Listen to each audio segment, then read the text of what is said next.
ತುಂಬ ಅದ್ಧೂರಿಯಾಗಿ ದರ್ಶನ ನೀಡ್ತಾ ಇದ್ದಾಳೆ. ಮನಸ್ಸಿಗೆ ತುಂಬಾ ಖುಷಿ ಆಗೋ ರೀತಿಯಲ್ಲಿ ತಾಯಿ ಕಂಗೊಳಿಸುತ್ತಿದ್ದಾಳೆ. ಇಲ್ಲಿ ನಮಗೆ ಇಲ್ಲಿ ತಾಯಿ ಚೌಡೇಶ್ವರಮ್ಮ ಈಕೆ.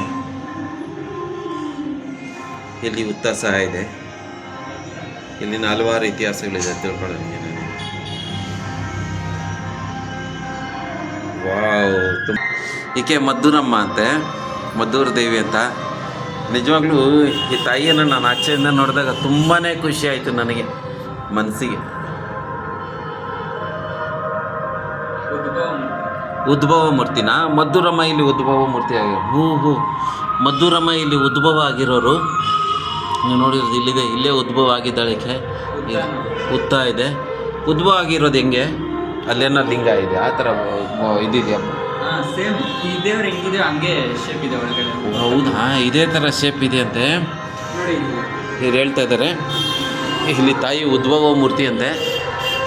ನೋಡಿ ಈ ರೀತಿ ಕಾಣಿಸ್ತಾ ಇದ್ದಾಳೆ ತಾಯಿ ತಾನಾಗಿ ಉದ್ಭವ ಆಗಿರೋದು. ನೋಡಿ ಎಮ್ಮನೆ ಮದ್ದೂರಮ್ಮ ಅಂತ ಈಕೆ.